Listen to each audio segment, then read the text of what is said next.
Right, what is going on, guys? So my most popular video was a Premiere Pro CS6 tutorial. Now I wasn't that big a fan of it because it kind of dragged on a lot and I didn't really get to the point. It wasn't a very successful video in that respect, but people loved it, they keep on commenting on it, and I want to do a new one with Adobe Premiere Pro CC. So this is the Creative Cloud version, the newest version, kind of subscription based one, and I'm going to give you a basic walkthrough and color grading session for this program. So to make a new project, we're going to click on New Project, funnily enough.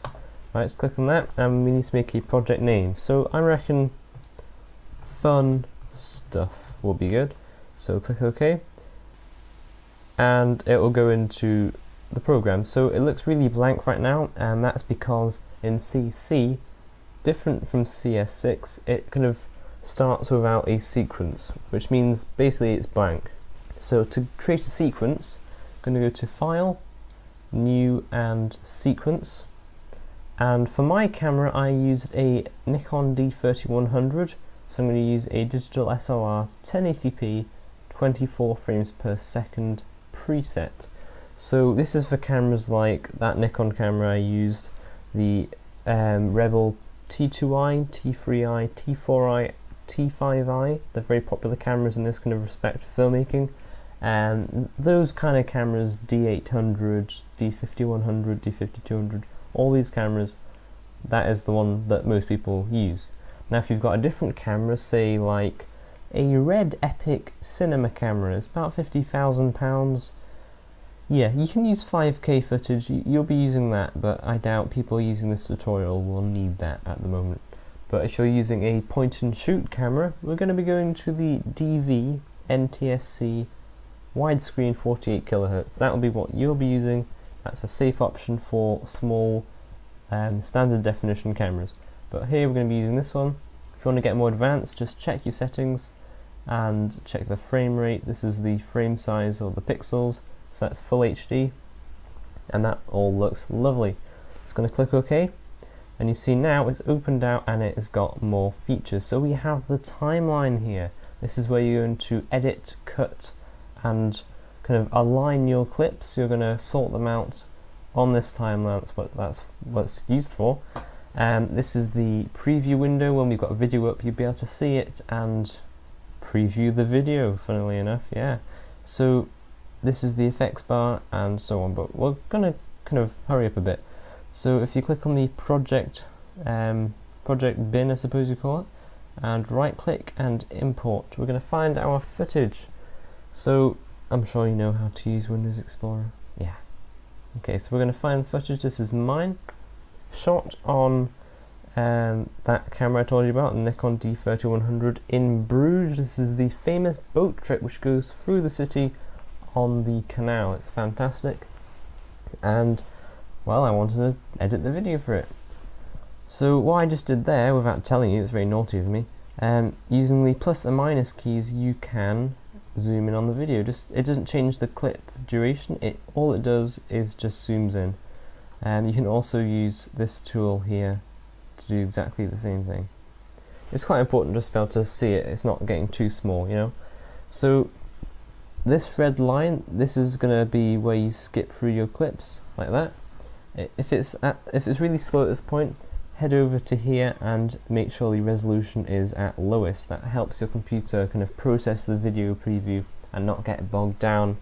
Now if it isn't playing at all smoothly, then that's about as good as it's going to get, so I'm sorry about that. Now then, I want to find the start and end point of my clip. So say if I want to start it here, just when the boat comes in, I'm going to either click from the start and drag that in, and that's cut it, or Control Z will go backwards, by the way, or I can hit C to get the eraser tool up and click where I want it to cut. It splits it in half, you see, and we're just going to highlight the section we don't want and click delete on our keyboards. Now it's very important that you see there's a blank space here. You don't want that. You want to drag the clip back to the start again, and same if you want to edit the end of it. Say I want it to stop there, just drag it back again and that will cut it. So you can see what you've done there. That's lovely. Now, I shot this flat on my DSLR, which basically means I've made the footage deliberately dull and colourless so I can change it in post, which was what we're doing right now. This is just a general, it's good practice to do this, and I'm going to show you what I do. So if we go to Effects panel and Video Effects, now this is the thing, I use Magic Bullet Suite to sharpen, denoise and so on, as well as colour grading. So I'll be using Color Steiner 2, so just click and drag over onto the clip.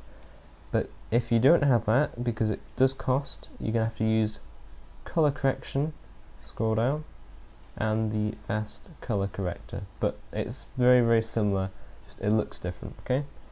So we haven't put that on, we've just used the Color Steiner one because that's what I prefer. Scroll down, you have a good look at that, that's what we'll be using. And again, really recommend this one, it is a really good program. I prefer it for the inbuilt color correctors, it's just nicer. Philip Bloom also uses it for his color correction, which is always a good sign. Good old Bloomy, eh?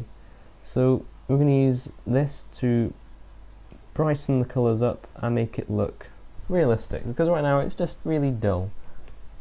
So there's lots of different things you can do, but what I normally do and what is good practice is to do the general, taking the shadows, just click and drag, taking the shadows to the blue section. Now it may be a bit slow, but that's fine, you just have to live with that, I'm sorry. Taking that to the blue, okay, it may have got darker, don't worry about that at the moment. Using the mid-tones, taking that to the warmer tones, so you like yellow, orange, red, like so. And you can leave the highlights if you want to. I normally do, unless, say if you've got a white wall and you want to change the colour of the wall, that you'd be using the highlight tone for that. But for skies, you want to keep it a normal colour. That's just a general rule that I keep to.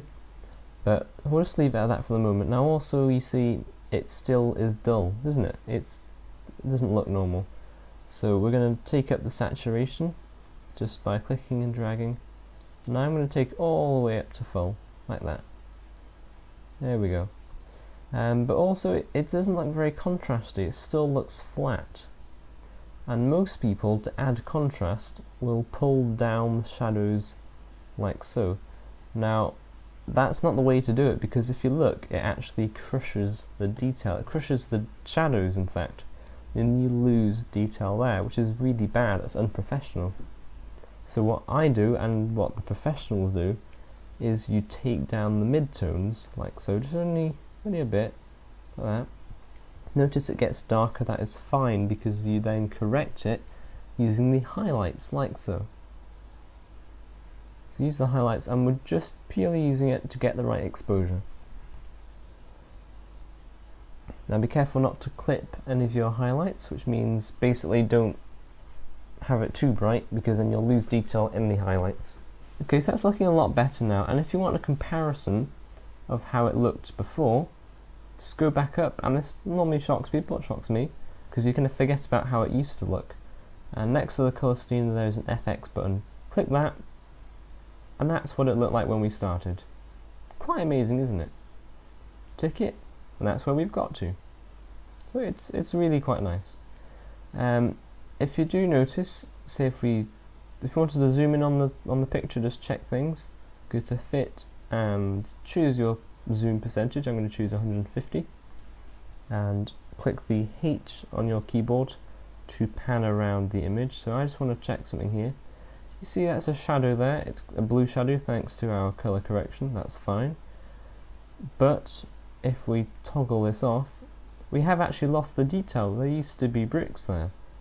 We don't want to lose the detail, so what you can also do is bump the exposure up in the shadows a bit, and see that's coming back again quite nicely, and we've got the detail back from how it used to be. There we go, toggle, it's back how it used to be now. So if you want to get back to the same zoom, go back to fit, and I'll toggle our settings back on again. But we have lost a bit of contrast, so remember what we did to add contrast? Simply go to the mid-range and take it down again.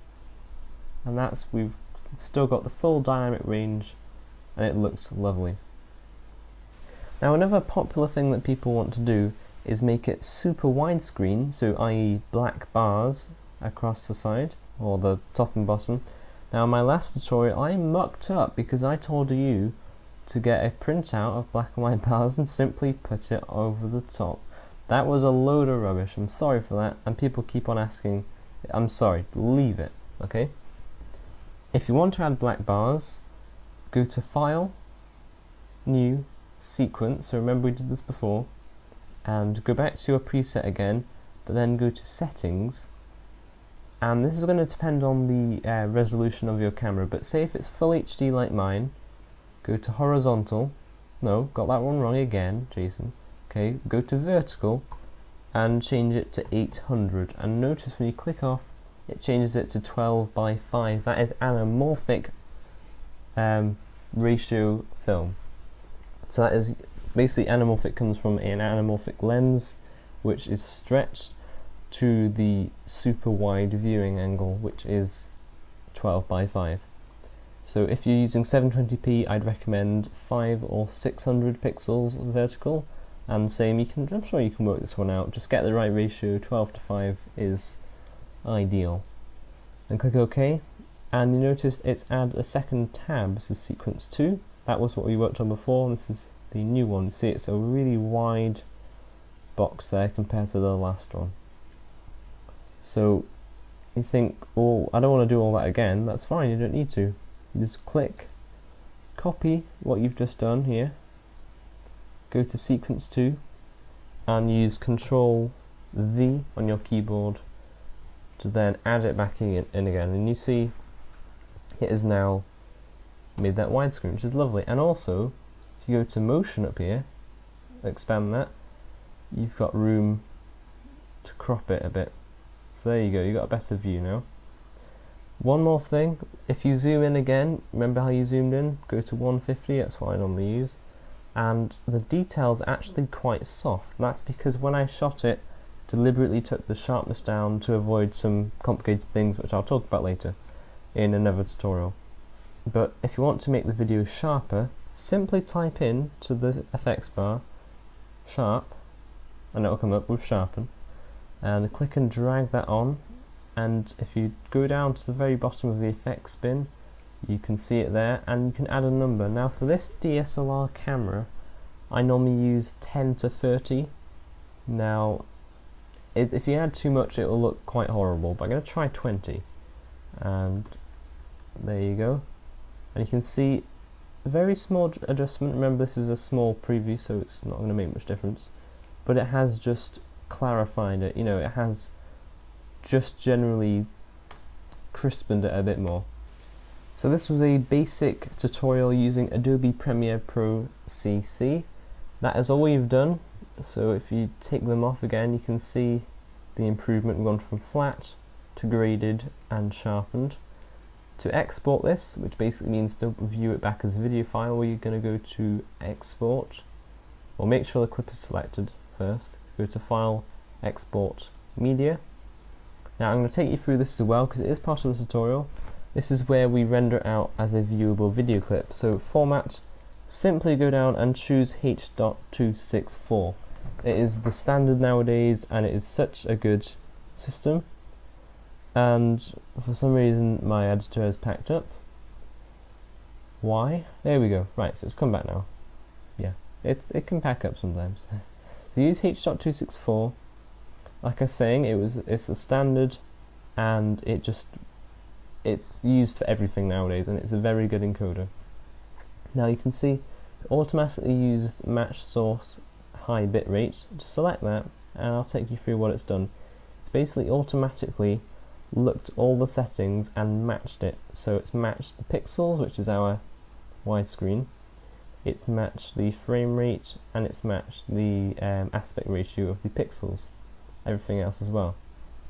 Now that's fine, you can leave that because it's done it correctly, but at this point, bitrate. Now this is how much compression is done to the video.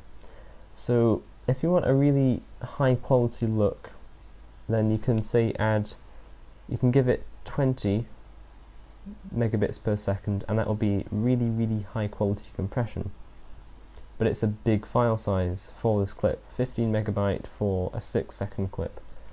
If you want to upload to YouTube, have still good quality but a small file size, then 5 megabits per second is my personal limit for full HD video. That is as low as I would go for full HD video, and it still looks good.